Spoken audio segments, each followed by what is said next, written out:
네, 오늘 함께 하나님 말씀 보겠습니다. 오늘 우리에게 주시는 하나님 말씀은 에베소서 2장 11절부터 22절까지 말씀입니다. 에베소서 2장 11절에서 22절까지 말씀. 우리 좀 내용이 길기 때문에 우리 교독함으로 같이 읽도록 하겠습니다. 제가 먼저 읽겠습니다. 그러므로 생각하라. 너희는 그때 육체로는 이방인이요 손으로 육체에 행한 할례를 받은 무리라 칭한 자들로부터 할례를 받지 않은 무리라 칭함을 받은 자들이라. 그리스도 밖에 있었고 데려다여는 외인이요 세상에서 소망이 없고 하나님도 없는 자이더니 이제는 전에 멀리 있던 너희가 그리스도 예수 안에서 그리스도의 피로 가까워졌느니라.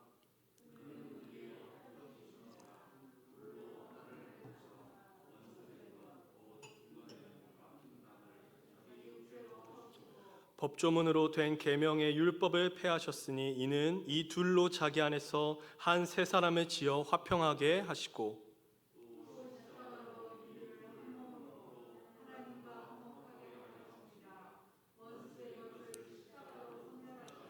또 오셔서 먼 데 있는 너희에게 평안을 전하시고 가까운 데 있는 자들에게 평안을 전하셨으니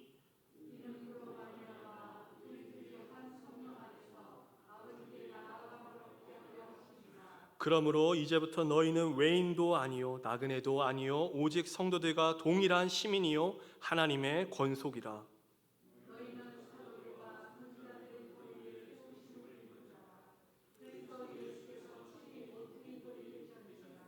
그의 안에서 건물마다 서로 연결하여 주 안에서 성전이 되어가고 함께 있겠습니다. 너희도 성령 안에서 하나님이 거하실 처소가 되기 위하여 그리스도 예수 안에서 함께 지어져 가느니라. 아멘. 최근 전 세계적인 큰 이슈가 하나 있었습니다. 바로 수에즈 운하 마비 사건인데요. PPT 하나 더 넘겨주시겠어요? 네, 지난 3월 23일에 컨테이너선 에버기븐호가 수에즈 운하에서 좌초되어서 6일간 통행이 마비된 사건입니다. 이 좌초가 운하의 남단에서 발생한 까닭 때문에요. 우회할 방법이 마땅치 않아서 최소 369척의 선박들이 앞뒤에서 통행이 제지되었습니다. 여기서 우리는 수에즈 운하를 알 수 있는데요. 수에즈 운하는 1869년도에 개통이 되었습니다. 세계에서 가장 중요한 교통로 가운데 하나로서요. 아프리카 대륙을 우회하지 않고 아프리카 희망봉을 우회하지 않고요. 아시아와 유럽을 직접적으로 연결하는 역할을 하고 있고요. 세계의 물동량의 12%를 담당하고 있습니다.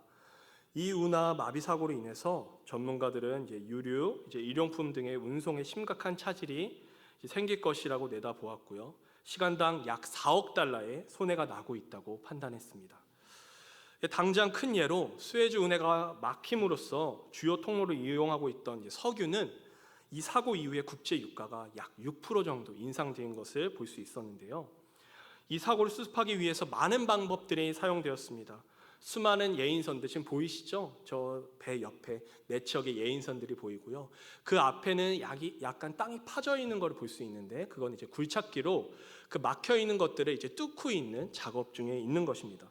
그런데 어떻게 되었을까요? 이는 실패하였습니다. 인간의 방법으로는 실패하게 되었던 거죠. 하지만 그 만조의 도움을 받아서 사고가 일어난 지 한 6일 만에 막혀있던 수로가 정상적으로 통행이 가능해졌습니다. 우리는 이 사고로 인해서 몇 가지 사실들을 알게 되었는데요. 첫 번째로 평균 수심 22m, 그리고 폭은 200m도 안 되는 이 작고 이 좁은 문으로 지나가는 것이 매우 어렵다는 것과, 두 번째로 이 길이 막히면 전 세계는 대혼란 속에 빠진다는 것과, 마지막으로 아무리 인간의 힘으로 이 일을 해결하려고 해도 결국 해결되는 방법은 자연적인 방법밖에 없다는 사실입니다. 오늘 본문도 이런 거와 비슷하기 때문에 제가 이 앞에 예시를 들었는데요. 오늘 말씀을 통해 우리 막힌 것을 뚫기 위해서 이 막힌 것을 무엇이고 이 담을 뚫기 위해서는 무엇이 필요하고 이것이 뚫리게 되면 어떤 놀라운 일들이 일어나는지 우리 함께 성도님들과 말씀을 통해 살펴보고자 합니다. 오늘 본문은요, 예수 그리스도 십자가 구속 사건으로 말미암아 수평적으로는 하나님의 구속 경륜상 구약 시대 동안 인류를 선민 이스라엘과 이방인으로 나누어졌었던 그 장벽이 철폐되고 유대인과 이방인들이 화평케 되고 수직적으로는 하나님과 성도들 사이에 놓여있던 죄의 장벽들이 철폐되어서 하나님과 성도들이 어떻게 됐다고요? 화평케 된 사실에 더불어서 이제 그 결과로 그리스도 안에서 유대인과 이방인들이 유기적으로 하나 된 우주적인 교회를 이루게 된 사실을 설명하고 있는 오늘 본문입니다. 그러므로 오늘 이 말씀을 통해서 인종이나 문화적 편견의 장벽을 허물게 하신 예수 그리스도와 함께 우리 안에 막힌 담이 무엇인지, 우리 안에 정말로 막힌 담이 무엇인지 발견하고 그 벽을 허무시는 예수 그리스도의 은혜를 살펴보고자 합니다.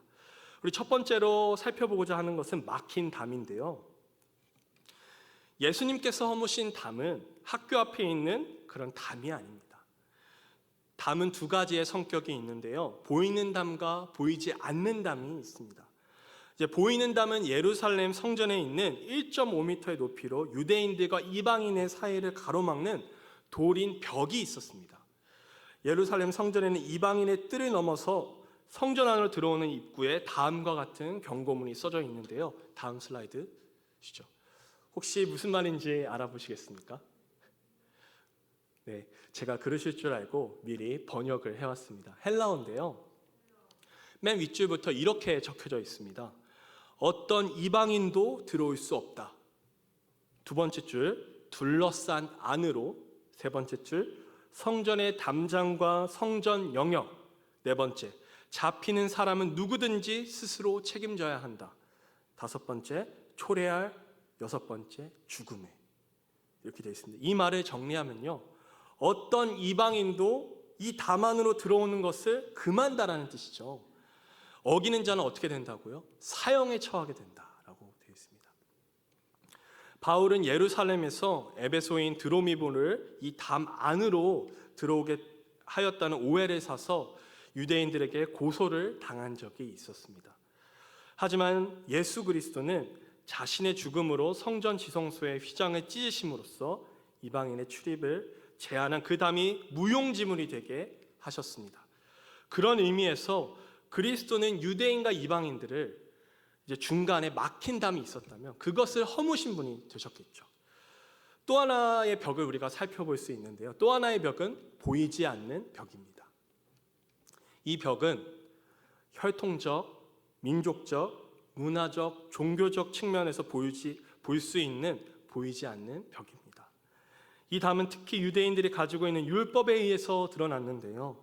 특별히 음식법과 할례에 관한 규정들을 유대인들로 하여금 이런 율법을 지키지 않았던 이방인들의 도저히 상종도 할 수 없는 사람들로 여기게 하는 장애적인 역할을 하게 된 보이지 않는 벽이 있었습니다. 그러나 이제는 그리스도의 구속 사역으로 말미암아서 이방인들이 어떻게 됐죠? 부정한 음식을 먹거나 할례를 받지 않는 일로 인해서 유대인들로부터 구원받게 존재로 무시되거나 천시받지 않게 되었습니다. 따라서 그리스도 안에서 교회 안에 가입한 자들은 유대인이나 이방인이냐 하는 구별과 차별이 또 거기 안에서 시작이 되었던 거죠. 그 안에서 한 교회를 있었지만 너 유대인이니? 너 이방인이니? 이렇게 보이지 않는 차별이 그 안에 있었던 것이었죠. 그렇다면 이 막힌 담은 정확히 무엇일까요? 우리 12절을 한번 살펴보겠습니다. 12절, 그때에 너희는 그리스도 밖에 있었고 이스라엘 나라 밖의 사람이라. 약속의 언약들에 대하여는 외인이요 세상에서 소망이 없고 하나님도 없는 자이더니. 여기서 보면 그때 너희는 그리스도 어디에 있다고 나와 있죠? 밖에. 그렇죠. 밖에 있다고 이렇게 나와 있습니다. 그 사람들은 이스라엘 나라 밖의 사람이라고 하였습니다. 이는 과거 에베소서 성도들이 그 처한 형편에 대한 언급입니다. 이는 과거 에베소 성도들은 그리스도와도 이스라엘과도 아무런 상관이 없는 자들이었습니다.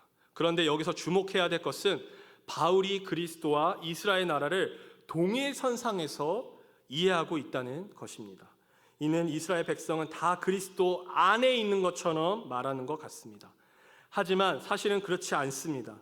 바울은 구약 선민인 이스라엘이 그리스도에 대한 하나님의 약속을 가졌다는 점에서 그렇게 말할 뿐입니다. 실로 유대인들은 그들의 조상에게 주신 하나님의 메시아 언약을 가지고 있었고, 그러한 의미에서 그들은 분명 그리스도 안에 있었던 사람이었습니다. 사실 이스라엘이라는 말 자체가 하나님의 언약 안에 있다는 것을 시사하고 있습니다. 이제 이스라엘은 하나님께서 유대인의 조상인 야곱에게 언약의 상징으로 주셨던 이름이죠. 그러면 과연 유대인들은 실제로 그리스도 안에 있었을까요? 없었을까요? 아닙니다. 네, 그렇죠. 그들은 분명 그리스도에 대한 언약을 지니고 있었지만 그리스도 안에 있지는 않았습니다. 그들은 도리어 그리스도가 오셨을 때 그리스도를 어떻게 하였죠? 배척하였습니다. 우리 사순절 지나면서 말씀을 보면서 또 알게 되었죠. 그래서 그들은 그리스도 밖에 머물게 되었습니다. 이것을 달리 말하면 그들은 참 이스라엘이 아니라는 것입니다. 곧 하나님의 참된 언약 백성이 아니라는 뜻이죠. 그렇다면 누가 진짜 이스라엘이고 하나님의 참된 언약 백성일까요? 바로 그리스도 안에 있는 사람입니다. 그리스도 안에 있는 사람. 그때 너희는 그리스도 밖에 있었고 이스라엘 나라 밖에 사람이라는 말은 역으로 살펴보면 이렇게 되겠죠. 지금은 너희가 그리스도 안에 있고 이스라엘 나라 안에 있다라는 말입니다. 오늘날 그리스도를 구주로 믿어서 그 안에 있는 우리 역시 뭐죠? 영적인 이스라엘이죠. 과거 유대인들은 혈통으로 말미암아서 이스라엘 나라 안에 속해 있었습니다. 그들은 외적으로 볼 때 하나님이 택한 백성이었고 표징인 할례도 가지고 있었습니다. 그러나 그들이 하나님의 언약인 실체인 그리스도를 외면했을 때 그들은 더 이상 하나님의 백성이 아니었습니다. 그들은 이스라엘이라는 나라에 속해 있지만 하나님과 무관한 사람들이 되어버렸습니다. 하지만 이에 반해 에베소 성도들이나 오늘날 우리는 육적 이스라엘과는 무관하지만 그리스도를 믿음으로 하나님의 친 백성이 되었습니다. 즉 진정한 의미의 이스라엘에 속하게 된 것이죠. 이것은 무엇을 의미할까요? 하나님의 백성은 혈통으로나 육적으로 되는 것이 아닙니다. 바로 그리스도에 대한 믿음으로 되는 것입니다. 오직 예수 그리스도 안에 있는 자들만이, 오직 예수 그리스도 안에 있는 자들만이 구원을 받아서 하나님의 백성이 되어서 하나님의 유언을 상속받게 되는 것이죠. 우리 그러면 이어서 13절을 한번 볼까요? 13절에는 이렇게 나와 있습니다. 이제는 전에 멀리 있던 너희가 그리스도 예수 안에서 그리스도의 피로 가까워졌느니라. 여기서 우리는 이동 거리를 볼 수 있습니다. 13절은 문제 상태의 거리 이동의 개념을 통해서 말하고 있는 내용처럼 보여지죠. 전에는 에베소 교회 성도들이 하나님으로부터 멀리 있었지만 이제 그리스도의 피로 가까워졌습니다. 이것은 사실상 성전을 염두에 둔 표현인데요. 당시 성전은 하나님과 인간이 만나서 교제가 이루어지는 상징적인 처소였습니다. 그러나 이방인들은 이 성전에 들어갈 수 없었지요. 나중에 제가 또 설교를 하게 되면 보여드리겠지만 그 지도를 보면요, 그 성전 안에 이방인의 뜰이 확실하게 명확하게 구분되어져 있는 것들이 되어 있고요. 그 안에는 이제 여인들의 뜰이 있고요. 그 안으로 또 들어가면 이제 성소가 있고요. 그 안에 들어가면 지성소가 있는 거죠. 그 안에 하나님이 있다고 유대인들은 믿었죠. 이방인들이 성전에 들어가는 날에는 아까 전에 보였던 것처럼 죽음을 면할 수가 없었습니다. 그러한 의미에서 이방인은 하나님에게서 멀리 있었던 사람입니다. 굉장히 거리가 있었던 것처럼 보여지죠. 성전의 이스라엘 뜰과 이방인의 뜰 사이에는 아까 보여드린 견고한 담이 가로 놓여져 있었기 때문에 이방인들의 출입을 통제하고 있었는데요. 이는 하나님과 무관한 이방인의 형편을 잘 대변해주고 있습니다. 그러나 이제는 이방인들이 그리스도의 피로 말미암아 하나님과 가까워지게 되었습니다. 바울은 이를 그리스도께서 중간에 막힌 담을 허시고라는 표현으로 표현하였습니다. 그리스도의 피는 우리를 하나님의 보좌 앞으로 나아가서 하나님과 교제하게 하였습니다. 이는 오직 대제사장만이 1년에 한 차례 들어갈 수 있는 영광의 보좌 앞까지 우리가 들어갈 수 있게 되는 권리를 갖게 되었다는 것이죠. 당시 에베소 교회 성도들에게는 이는 어떻게 느껴졌을까요? 매우 실감나고 놀라운 일로 이루어졌을 것입니다. 본인들은 한 번도 그 지성소에 들어가 본 적이 없는데 이방인의 뜰에 놓여져 있었던 우리의 그 상황들을 예수 그리스도의 피로 말미암아 우리를 가깝게 하셨다는 것이죠. 이는 매우 실감나고 놀라운 것입니다. 지금 에베소를 적은 바울은 감옥에 갇혀 있는 상황입니다. 에베소 교회 성도인 드로비모가 사도 바울이 옥에 갇힌 일에 깊숙하게 아까 전에 언급되었던 것처럼 연관이 되어 있었습니다. 당시 3차 전도 여행을 다녀온 바울은 예루살렘에 이르러서 매우 조심하여서 결례 기간을 채우고 있었습니다. 그런데 아시아로부터 온 유대인들이 드로비모를 보는 순간 사도 바울이 이방인을 성전 안까지 데리고 들어감으로써 그것을 곡해함으로 소란을 피워서 바울은 로마 군사들에 의해서 바로 체포되고 나중에는 로마에까지 와서 갇히게 되었던 것입니다. 그러므로 에베소 교회 성도들에게 각인된 것은 무엇일까요? 예루살렘 성전이 얼마나 거룩하고 범접할 수 없는 곳인가 하는 것이었습니다. 그것이 얼마나 유대인과 이방인을 철저히 차별하고 결코 넘을 수 없는 벽인가 하는 것이었습니다. 그런데 사도 바울은 그들에게 예수님의 피가 가져온 결과로 에베소 교회 성도들이 그리스도의 피로 말미암은 중생의 결과로 유대인들만이 들어갈 수 있는 성소의 뜰은 물론이고 대제사장만이 1년에 한 번 들어갈 수 있는 지성소에 들어가겠다고 선포하고 있는 것이죠. 그러므로 에베소 교회 성도들은 그리스도로 말미암아서 얼마나 엄청난 거리의 이동을 실감하였을까요? 사실 이 거리는요, 인간의 방법으로는 도저히 좁힐 수 없는 거리일 것입니다.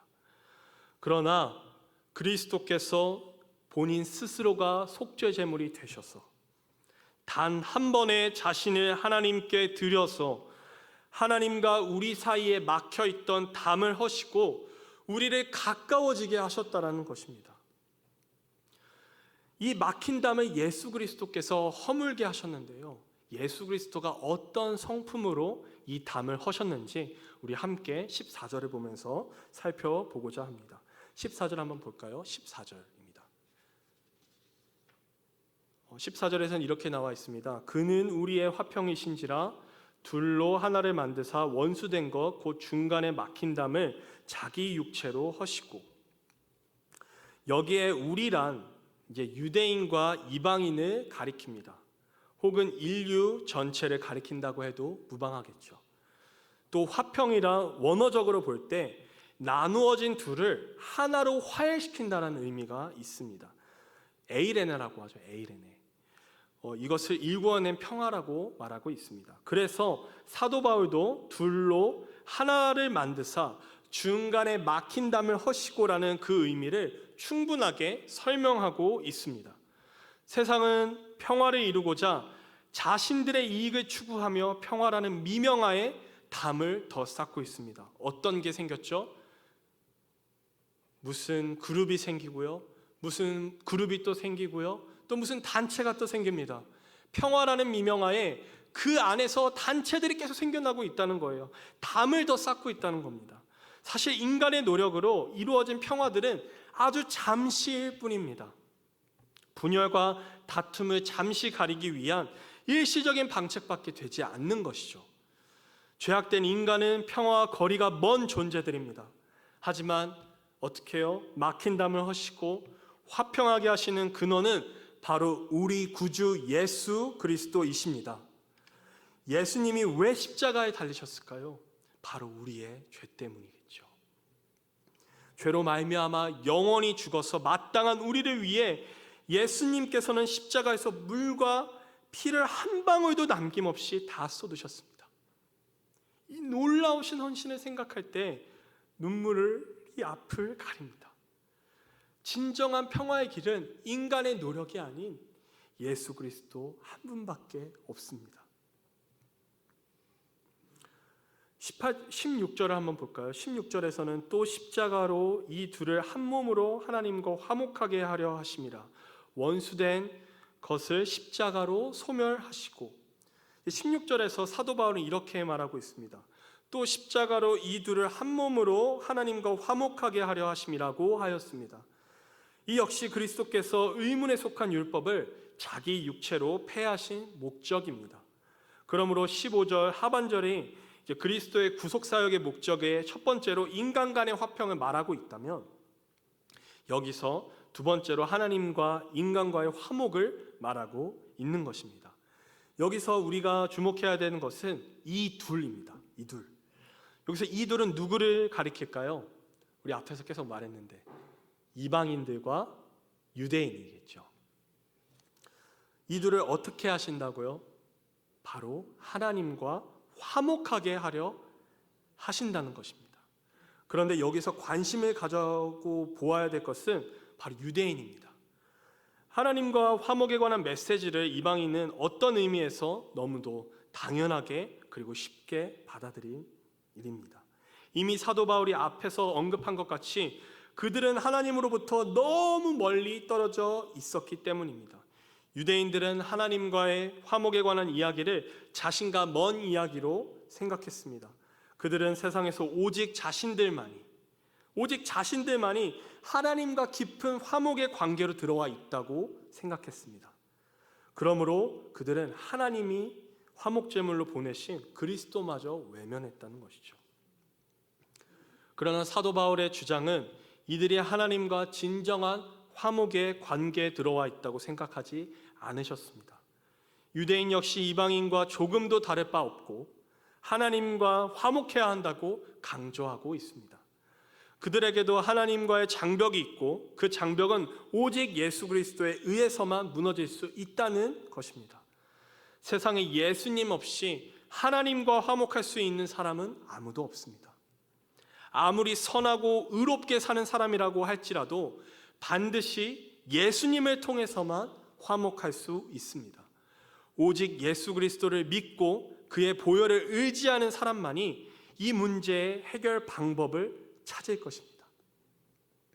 그렇다면 예수님께서 이루신 이 해결 방안의 이 종착지는 무엇일까요? 18절을 한번 보겠습니다. 18절에 이렇게 나와 있습니다. 이는 그로 말미암아 우리 둘이 한 성령 안에서 아버지께 나아감을 얻게 하려 하심이라. 18절에 보면 아버지께 나아감을 얻게 하려 하심이라고 하였습니다. 이는 그리스도의 성령의 사역이 궁극적인 종착역을 보여주고 있습니다. 뭐죠? 아버지께 나아가는 것. 이게 우리의 종착역이죠. 예수님이 그리스도의 피로 말미암아 성벽을 허무시고 난 다음에 가까워지게 한 종착역은 우리가 하나님을 만나러 가는 것이라는 것이죠. 그 자리에 머무는 것이 아니라 그 장벽을 뚫고 하나님과 만난다는 것이죠. 하지만 구약시대에는 하나님을 만난다는 것은 무엇을 의미하죠? 곧 죽음을 의미하고 있습니다. 출애굽기 3장 6절에 이렇게 나와 있습니다. 제가 대신 읽을게요. 또 이르시되 나는 내 조상의 하나님이니 아브라함의 하나님, 이삭의 하나님, 야곱의 하나님이라. 모세가 하나님 배웁기를 두려워하여 얼굴을 어떻게 했죠? 가리매. 이후에 그 이사야서에 나오는 우시아 왕의 비유를 봐도 하나님의 얼굴을 보았다라는 것, 자기가 죽게 된다는 것 두려워함으로 떨고 있었다는 것도 우리가 알 수 있죠. 그러므로 하나님의 얼굴을 뵙기만 해도 죽을 수밖에 없는 우리가 누구로 인해? 예수 그리스도로 인해 자유롭게 그 앞에 나아갈 수 있는 특권을 얻게 되었습니다. 이는 히브리서 기자가 잘 말해주고 있는데요. 히브리서 4장 16절 이렇게 나와 있습니다. 그러므로 우리는 긍휼하심을 받고 때를 따라 돕는 은혜를 얻기 위하여 은혜의 보좌 앞에 담대히 나아갈 것이니라. 아멘. 먼저 우리가 그 거룩하신 보좌 앞에 나아갈 때 긍휼을 얻는다는 것입니다. 모세나 이사야 같은 위대한 선지자들도 하나님을 대면하는 것을 두려워하였습니다. 그러나 우리는 마음껏 자유롭게 두려움과 공포 없이 하나님의 보좌 앞에 나아갈 수 있게 되었습니다. 이는 우리가 하나님의 자녀로서 얻게 된 특권이죠. 우리가 낙심과 좌절 속에 있을 때, 앞이 보이지 않을 때, 너무나도 힘이 들 때 방황하지 않기를 원합니다. 원망하는 마음으로 나를 지새우지 않기를 바랍니다. 그러므로 때를 따라 돕는 은혜로 우리의 종착역인 하나님의 보좌 앞으로 담대하게 나아가야 할 것입니다. 우리 결론을 한번 같이 살펴보고자 합니다. 21절부터 22절인데요. 함께 읽겠습니다. 시작. 그의 안에서 건물마다 서로 연결하여 주 안에서 성전이 되어가고 너희도 성령 안에서 하나님이 거하실 처소가 되기 위하여 그리스도 예수 안에서 함께 지어져 가느니라. 아멘. 21절과 22절에서 사도 바울은 성도가 그리스도를 믿고 교회 안에 있어서 그리스도의 몸인 교회의 성원이 되어가는 과정을 짓는 과정에 비유해서 말하고 있습니다. 아마도 이는 예루살렘 성전 건축 과정을 염두에 두고 있음을 나타내고 있겠죠. 옛날에 성전은 어떻게 완성시켰을까요? 저는 건축을 잘 모르지만 지금처럼 골조를 좀 세우고 철근에 엮은 다음에 콘크리트를 붓는 형식으로 하는 형식이 아니겠죠. 우선은 이 성전을 짓기 위해서 먼저 해야 될 것은 돌을 가져오는 일입니다. 우선은 산에 있는 돌들을 가져다가 치석으로 사용했습니다. 사도 바울이 말하고자 하는 핵심이 바로 이것입니다. 돌이라는 것은 어떨까요? 자체로는 매우 훌륭합니다. 건축 자재로는 이것보다 더 좋은 자재가 없겠죠. 하지만 어느 건축가도 돌 그 자체로만 그 자재로 사용하지는 않습니다. 그러므로 자재로 사용하기 전에는 반드시 반듯한 모양을 만들어서 평평하게 만든 다음에 그것을 건물을 짓는 데 사용하겠죠. 회심한 성도 한 사람은 모두 훌륭한 사람입니다. 하지만 교회를 형성하는 훌륭한 건축 자재가 될 수 없습니다. 하나님께서는 우리를 그냥 부르신 것이 아닙니다. 그리스도의 몸인 교회의 한 부분으로 우리를 부르셨습니다. 그러므로 우리는 반드시 1년의 과정이 필요합니다. 이 1년의 과정은 연단입니다. 욥은 이렇게 고백했습니다. 나의 가는 길을 오직 그가 아시나니 나를 단련하신 후에는 내가 정금같이 나오리라. 욥은 연단이 필요했고 정금같이 나가야 했습니다.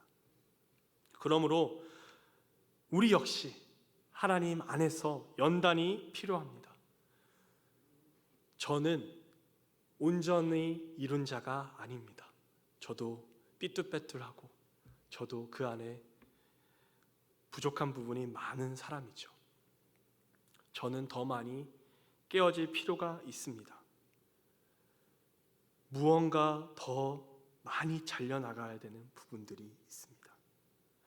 우리는 그리스도 안에서 거듭났지만 내 안에는 여전히 모난 부분들이 많이 남아 있습니다.